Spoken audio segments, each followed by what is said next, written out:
Պարոն Առաքելյան, փաստորեն չնայած բժիշկների հորդորին, որ չշարունակի Տիկին Թանդիլյանը հացադուլը, Տիկին Թանդիլյանը չի լսել, կրկին այստեղ է, շարունակում է հացադուլը, ինչ վիճակում է առողջությունը եւ առհասարակ այսօր եկել է շտապ օգնություն ստուգում։ Դե երեկա ինքնազոհացությունը վատացավ, որ էլի ամեն օր բժիշկները գալիս են եւ նաեւ հիվանդանոցում խորհուրդ տվեցին դադարեցնի եւ բժշկական միջամտությամբ վերականգնվի առողջությունը, հրաժարվել է Տիկին Թանդիլյանը։ Իհարկե ծանր է, բայց այն միտքը այն գաղափարը, որ դրված է հացադուլի հիմքում, շատ ավելի ծանր է, որովհետեւ ցանկացած իրավիճակում Երևանում ազատության հրապարակում կամ ինչ-որ միտեղ մեզանից յուրաքանչյուրի վիճակը շատ ավելի լավ է, քան Ռուբեն Վարդանյանի եւ մեր մյուս գերիների, հետեւաբար նաեւ այդ գաղափարը կարելի ասել մեզ եւ առաջներտին Տիկին Թանդիլյանին ուժ է տալիս ավելի ուժեղ, ավելի տոկուն լինել եւ այս պայքարը շարունակել։ Հետեւաբար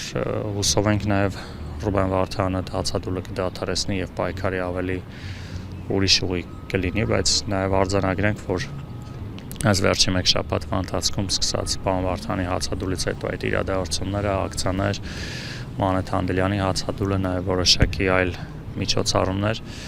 փոքր, բայց որոշակի դրական տեղաշարժ կա եւ միջազգային հանրության եւ որ շատ ավելի կարեւոր է հասարակության մոտ, որովհետեւ մեր խնդիրն է, որ Հայաստանի իշխանությունների այս տոտալ լռության կողքին միջազգային հանրությունը տեսնի, որ հայ ժողովուրդը հաստ չէ այն ամենի հետ, ինչ որ կատարվում է, մենք պատասխանատու ենք մեր հայրենակիցների ճակատագրի համար եւ սա մեր բոլորի հարցն է եւ կարիք կա, որ միջազգային հանրությունը որոշակի այս կոչերից ելույթներից բացի արդեն ավելի կոնկրետ գործողությունների անցնի, քանի որ Ադրբեջանի իշխանության հետ կոչերի եւ նորմալ լեքսիկոնով խոսելու ճանապարհը դեռևս մեծ արդյունք չի տալիս։ Առաքելյան, 2 օր առաջ էր, Ադրբեջանի մարդու իրավունքների պաշտպանը այցելել էր հայ գերիներին, ցույց էին տալիս, որ իրենց վիճակը լավ է, լավ պայմաններում են մնում, արդյոք դա հենց այդ միջազգային հանրության ինչ-որ չափով ճնշման հետևանք կարող է լինել։ Այո, չեմ բացառում, որովհետև նախ տենց ճակերտավոր ասենք մարդու իրավունքների պաշտպան Ադրբեջանում, այդ բոլորը Ադրբեջանի իշխանությունների կցորդներն են, բայց ամեն դեպքում այո, գոնե այդ ինչ-որ ֆոնը ապահովելու համար Ադրբեջանը ցույց է տալիս, որ իբր թե մարդու իրավունքները պաշտպանվում են, այս ամեն ինչ այնտեղ նորմալ է։ Սա կարևոր է արձանագրել այնքանով, որ ինչքան էլ Ադրբեջանը որպես բռնապետություն այդ վայրագությունների քաղաքականությունն է վարում,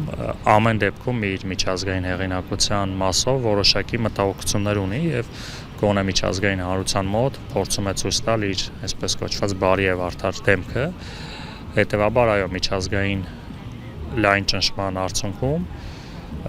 կարող ենք արձանագրել, որ Ադրբեջանը ստիպված է լինելու որոշակի զիջումների գնալ։ Աստորեն այս պարագայում Հայաստանի իշխանություններից այլևս հույս չկա, միակ հույսը միջազգային հանրությունն է։ Ոչ թե հույս ասենք, այլ ավելի հավանական է, որովհետեւ նախ սկսենք Հայաստանի իշխանությունների գործողությունները պետք է ուղղված լինեն դեպի միջազգային հանրություն, որովհետև ուղիղ բանակցություններով Նիկոլ Փաշինյանը եւ իր թիմը ամեն ինչ տապալել է Ադրբեջանի հետ բանակցությունները միշտ բերում են նրան, որ Հայաստանի ինչ-որ բան զիջում է։ Հետևաբար Հայաստանի իշխանությունը պետք է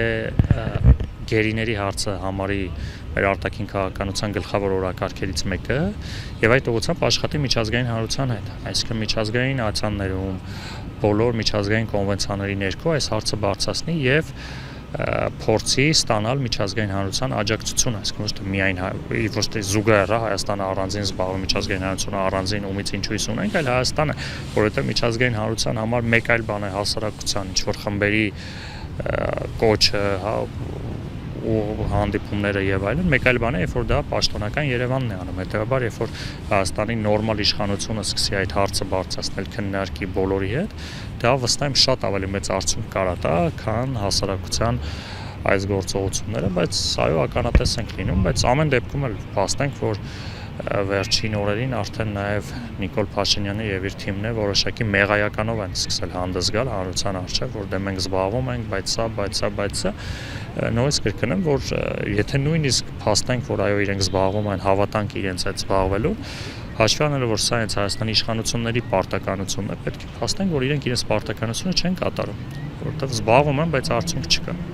Փաշինյանը նաև նշեց, որ խաղաղության պայմանագիրը կարող է լինել գերիների խնդրի լուծման տարբերակն է։ Այդպես հնարավոր է։ Դե եթե կարող է լինի ստորագրի, այդ ով է, մենք իր ձեռք չենք բռնի, հիմա ինքը ուզում է խաղաղություն, բոլորն են ուզում խաղաղություն, վստահ եմ, այդ խաղաղությունը իրական իհարկե ոչ թե հարցը միայն գերիների հարցով, բազմաթիվ հարցեր կարող լուծել, բայց մենք տեսնում ենք Ադրբեջանի հայտած քաղաքությունը այնպես է շարունակում, որ Ադրբեջանը առնվազն Ալիևյան իշխանության պարագայում խաղաղությունից կիլոմետրերով հեռու է եւ որևէ ցանկություն չկա խաղաղություն հաստատելու։ Ինչի մասն է խոսքը խաղաղություն հաստատել մի երկրի հետ, որտեղ գերիներ են պահվում, որը մեր սուվերեն տարածքն է արդեն մի քանի տարի բռնազավթ է, հետեւաբար այդ տեսանկյունից ակնկալել, որ Ադրբեջանի հետ հնարավոր է խաղաղություն, առնվազն տեսանելի ապագայում էս բացառում է։